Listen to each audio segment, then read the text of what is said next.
Good morning and welcome back to a new week of Many Voices, Many Visions. I'm your host, Alexis Arnold. We took a bit of a break during the pandemic, but as you know, a lot has happened over the past few months, not only in our world, our country, but our communities. And we figured there is no better time than now to discuss the issues going on in our community. One of those topics is race and racism. It has been at the forefront of many discussions, from police reform to hateful symbols found in our community.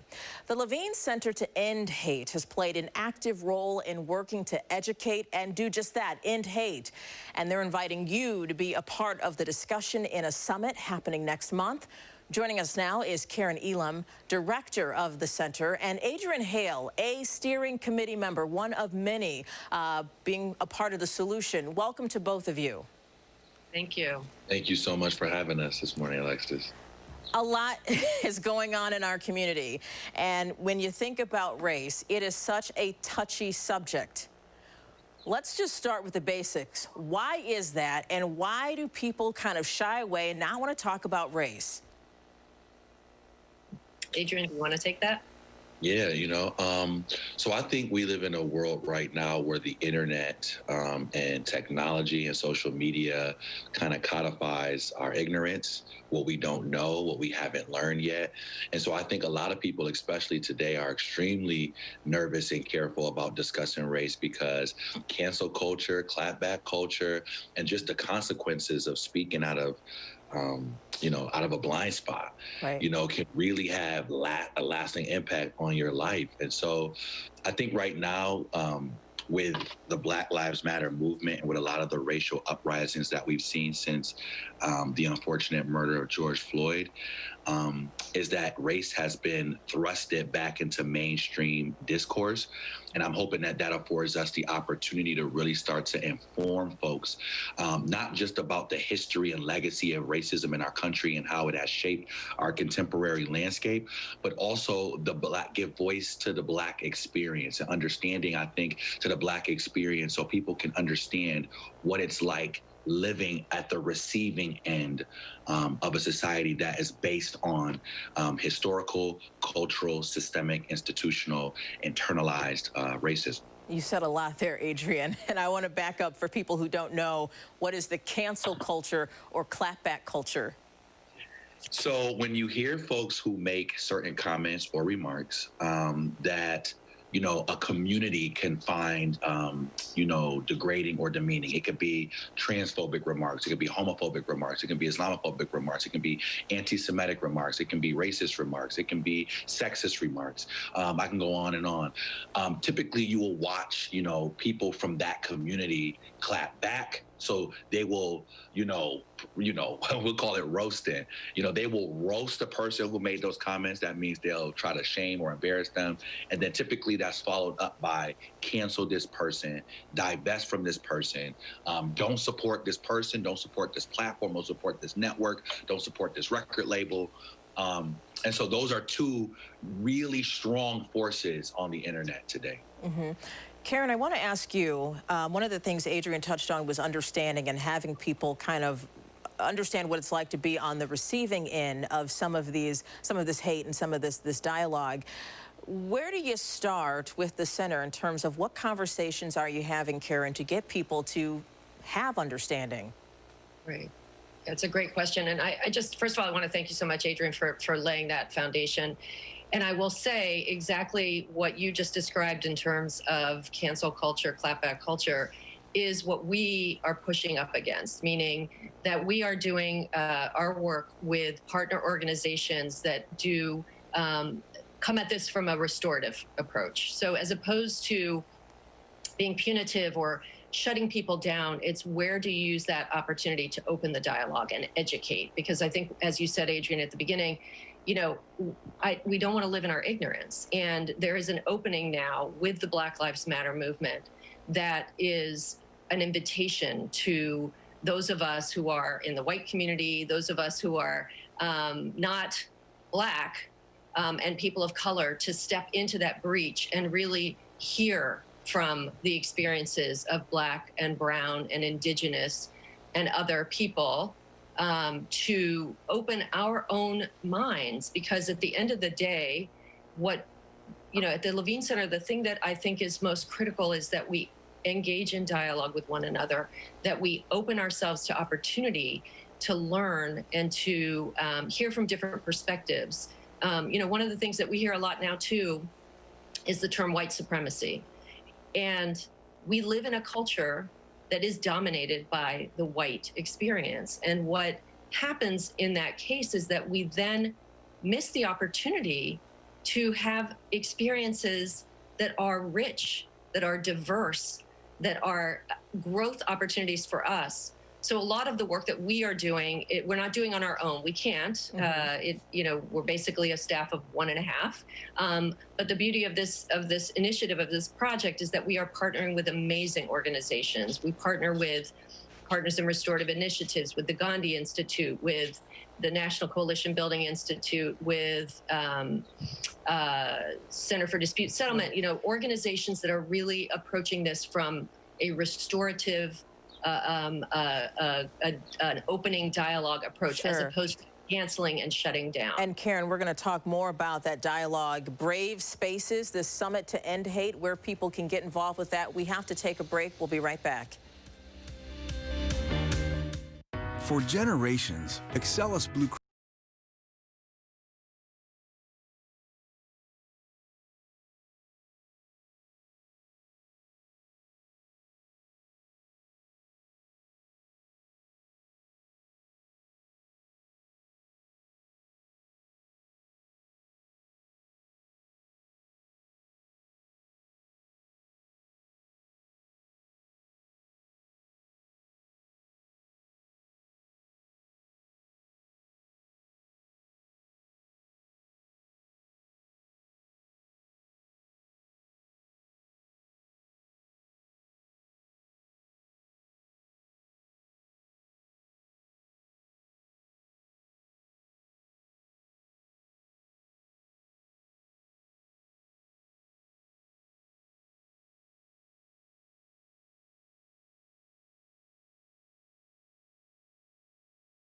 Continue our discussion on race with Karen Elam of the Levine Center to End Hate and Adrian Hale, one of the steering committee members.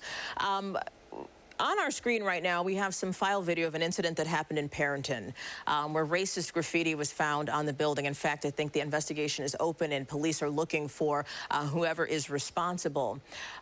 There were hateful symbols there, anti-Semitic symbols, racial slurs that were on the building.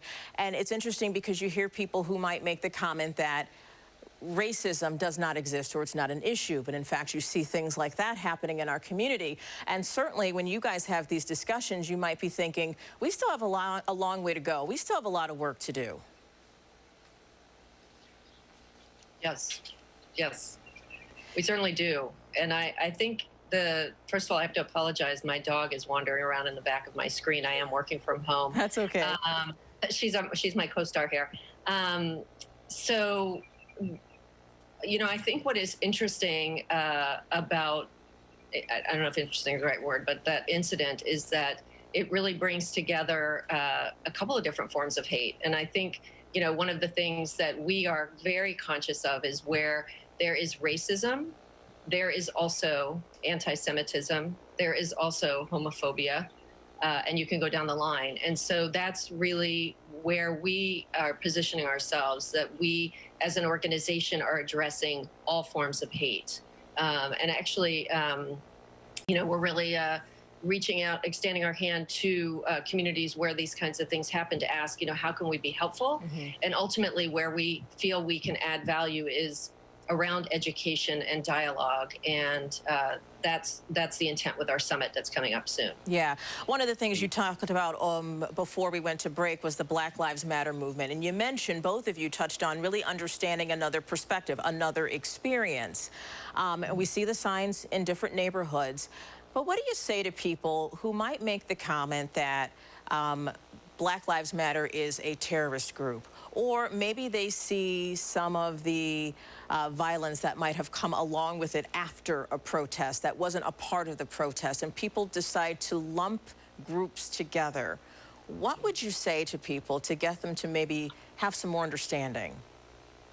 So I think one of the, and I wanted to piggyback on what Karen was saying as well, because um, notice that these uprisings are really the product of generations of institutional negligence, and really putting people of color at a disadvantage.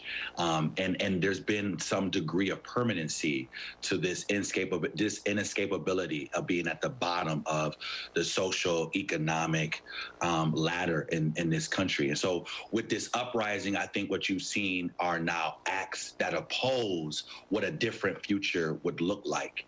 What you are watching is the active opposition to the America that I think we've all been striving towards since the ink began to dry on the paper, from folks who like this, I guess you can say, neo-caste system that has been established here in this country, which you are now hearing different voices and different communities start to articulate and stand up against.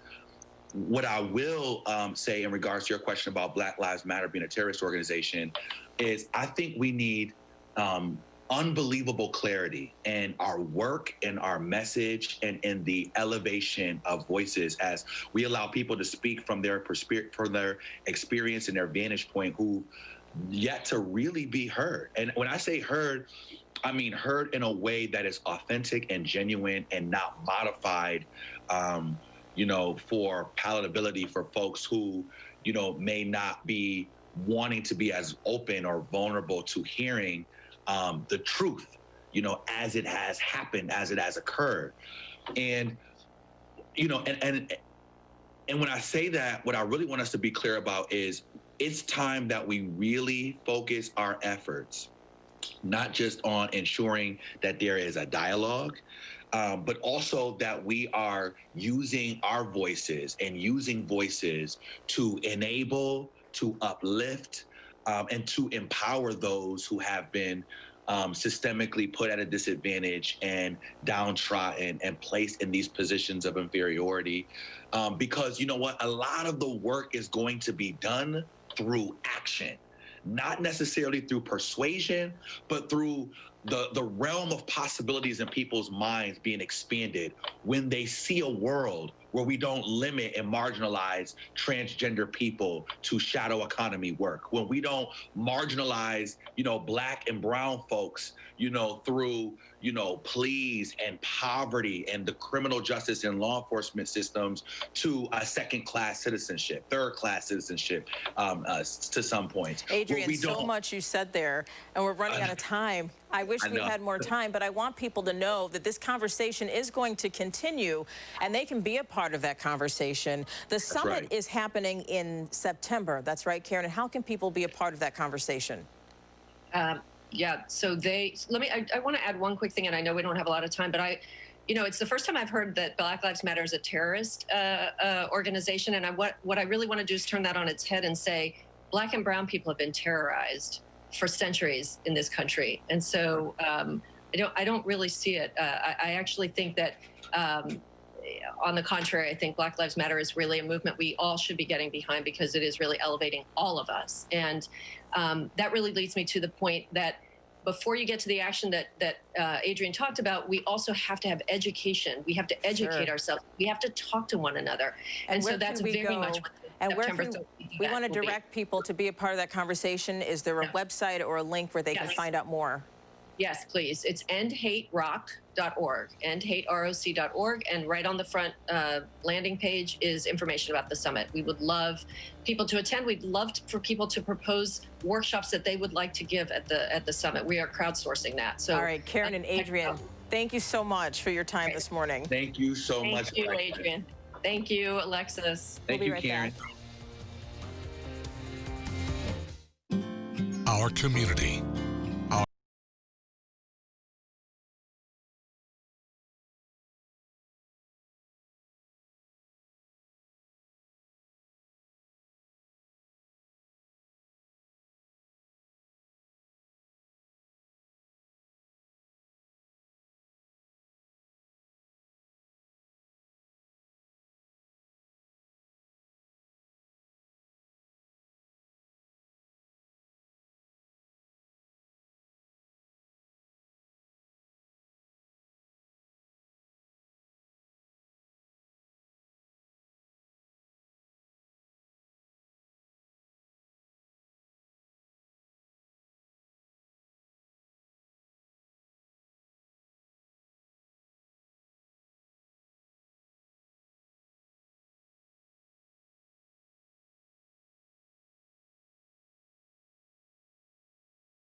Cats are a group of ladies looking to engage the community in bold conversations about change in the workplace, to be more reflective of our communities, and so much more. It's a virtual Women of Color Summit, and that's happening later this month and in August. Joining us now are speakers Melissa Campos, who works in marketing for Wegmans, Talithia Best, founder and CEO of Best Innovations Consulting LLC, and last but not least, Sarah Taylor of Eleversity, who really spearheaded this summit. You are the founder, and Sarah, we will begin with you. Why was it important to have this forum? Well, thank you so much, Alexis, for having us here today. A few years ago, I started my journey applying for CEO roles in this community. And after investing in every professional development opportunity, a coach, mentors to mentor me, high-level mock interviews, and as I sought out 2 positions in the community, I got a no. And I wrote my story that was published about 2 years ago, and it went viral. And many women from around the country and locally that share my story said to me, "You're not alone. Me too, me too." So as we move forward, we wanted to be very intentional about helping women of color advance their careers. Women of color are educated. Women of color have all the experience that we're taught we need to get, all the education we need to have, but yet when you look at our corporate leadership, when you look at our boards, when you look at our nonprofit leadership, you don't see a reflection of us. And we are qualified and we have applied.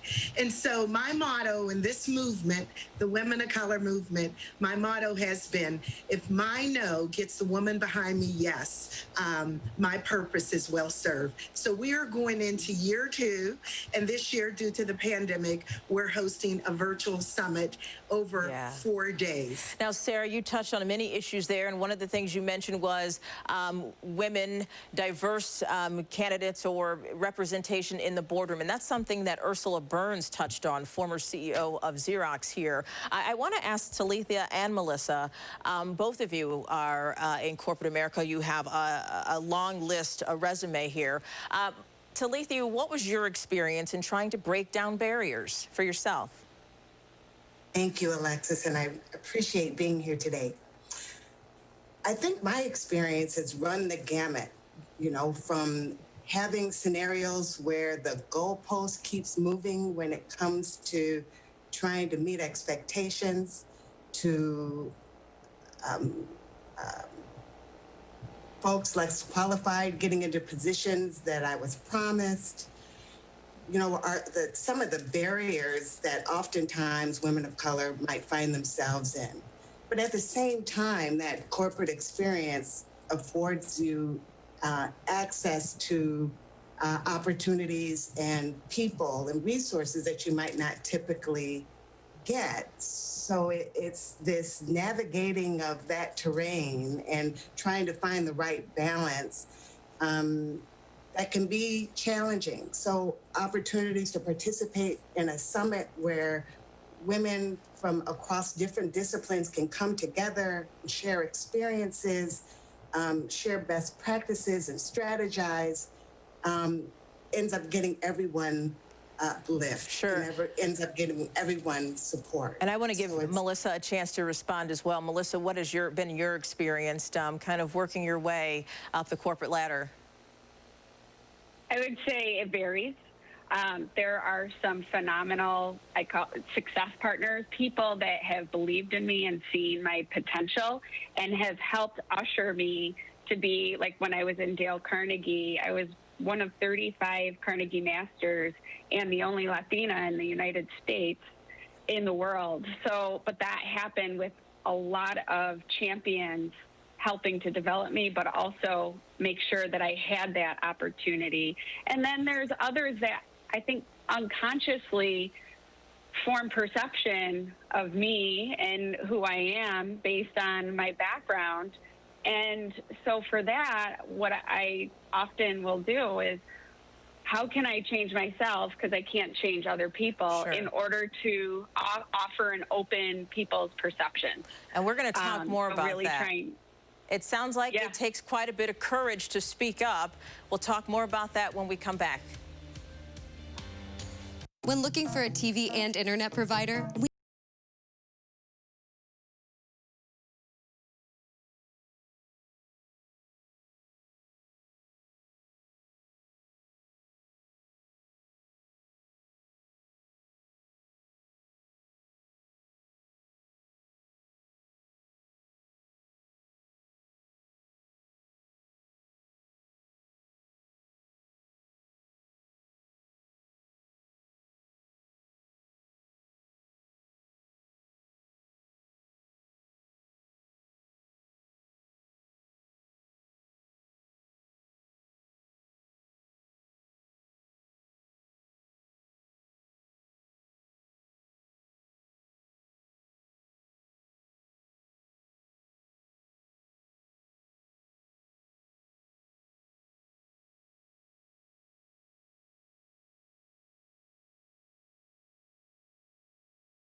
Part of a discussion and talk with a virtual Women of Color Summit that is happening at the end of this month and into August. Melissa, we left off with you and you were sharing some of your experience. For people who might not understand, why does it matter to have black and brown faces and women represented in corporate America? Well, it shows that we are able to encompass all perspectives. We are an inclusive environment, but also studies show that businesses perform better when they have a diverse team. And of course, you have to have women of color in order to be well-rounded in order to do so. There's going to be a lot of discussion that's going to be taking place, Sarah, at this summit. You talk about courageous conversations. How do you help people take that bold step to start implementing, some of what's being talked about and what has been talked about for years? We have to be intentional. Companies and leaders have to be intentional. It can't just be a statement. It can't be a once-a-year training. It has to be intentional. So we are coming to this summit over the 4 series with intentional strategic goals and strategies to help companies. And we're also bringing in allies. Our CEO at Heritage and Elleversity, Marisa Geithner, has been an ally that said, I'm with you. So we are also inviting allies to the table, men and women that are not of color, to say, I'm with you. What can I do as an ally to advance strategies as well as opportunities for women of color that are qualified to lead? And Talithia, I know a part of what your company offers is diversity, equity, and inclusion, just strength-based team building. What will you add to the dialogue, and how does that play a role in how things take shape in the workplace? I think at the end of the day, especially during this period of time where there's heightened inquiry and more questions around what to do and how to do it, having conversations with your team and inquiring around what opportunities might exist and what is it that, what support do folks on your team need to have, opening up dialogue to that effect, opening up discussions around race, to understand what an individual's day-to-day experience typically is. We are running out of time, and I want everyone to know where they can go to continue this conversation. Sarah, the first is July 23rd. Where can people go for more information? Absolutely. They can go to eleversity.org/summit, eleversity.org/summit. And again, we're offering it July 23rd, 30th. Thank you, everyone, for your time. We have to run. Have a great day. Thank you, ladies. 13 Wham News, Rochester's #1